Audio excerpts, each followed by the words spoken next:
Salam sejahtera bagi saudara sekalian dimanapun berada. Firman Tuhan untuk kita pada Minggu 23 Januari 2022, Injil Lukas 4 ayat 14 sampai 21, demikian firman Tuhan.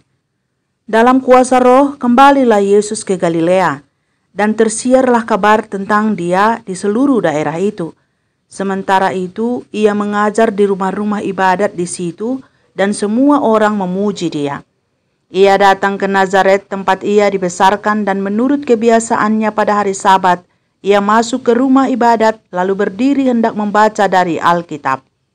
Kepadanya diberikan kitab Nabi Yesaya, dan setelah dibukanya ia menemukan nas di mana ada tertulis, "Roh Tuhan ada padaku, oleh sebab ia telah mengurapi aku untuk menyampaikan kabar baik kepada orang-orang miskin, dan ia telah mengutus aku untuk memberitakan pembebasan kepada orang-orang tawanan dan penglihatan bagi orang-orang buta, untuk membebaskan orang-orang yang tertindas, untuk memberitakan tahun rahmat Tuhan telah datang." Kemudian ia menutup kitab itu, memberikannya kembali kepada pejabat, lalu duduk, dan mata semua orang dalam rumah ibadat itu tertuju kepadanya. Lalu ia memulai mengajar mereka, katanya, "Pada hari ini genaplah nas ini sewaktu kamu mendengarnya." Sampai di sini firman Tuhan. Saudara-saudaraku yang dikasihi Yesus Kristus, yang menjadi tema khotbah untuk kita, Kristus adalah pilihan dan utusan Allah. Sebagai pilihan dan utusan Allah, Yesus teruji menang atas pencobaan.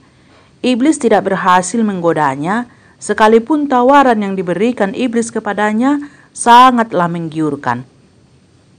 Dalam ayat 1 pasal 4 Injil Lukas diberitakan, sebelum Yesus memulai pelayanannya, ia dituntun Roh Kudus ke padang gurun. Di sana ia digodai iblis. Iblis membujuknya untuk mengubah batu jadi roti. Waktu itu Yesus sedang lapar karena ia berpuasa. Tapi karena Kristus adalah pilihan dan utusan Allah, ia tidak menuruti perkataan iblis, sebab Yesus hanya akan patuh kepada Tuhan Allah yang mengutusnya.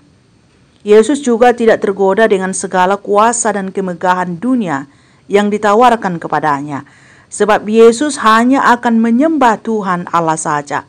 Bahkan ketika iblis menggodanya dengan menggunakan firman yang tertulis dalam kitab suci, Yesus tidak turut pada perkataannya. Dalam Lukas 4 ayat 9 sampai 12 dituliskan, "Kemudian ia membawa Yesus ke Yerusalem dan menempatkannya di bumbungan bait Allah, lalu berkata kepadanya, 'Jika engkau anak Allah, jatuhkanlah dirimu dari sini ke bawah, sebab ada tertulis mengenai engkau, ia akan memerintahkan malaikat-malaikatnya untuk melindungi engkau, dan mereka akan menatang engkau di atas tangannya, supaya kakimu jangan terantuk kepada batu.'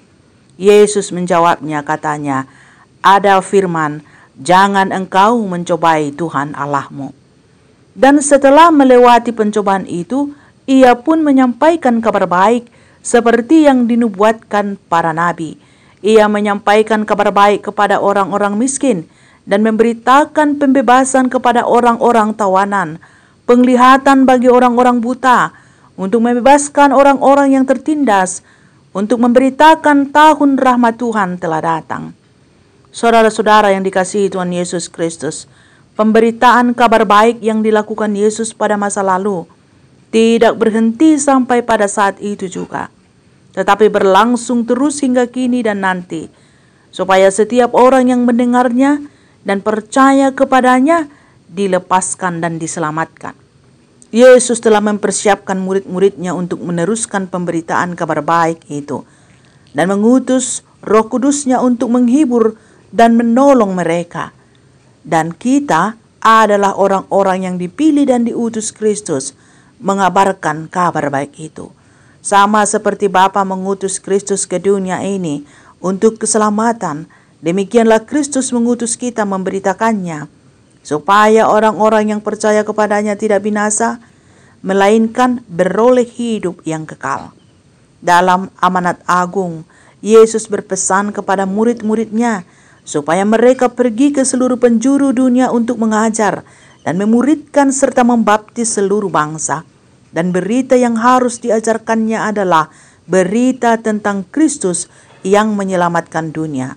Berita tentang cinta kasih Allah akan dunia ini.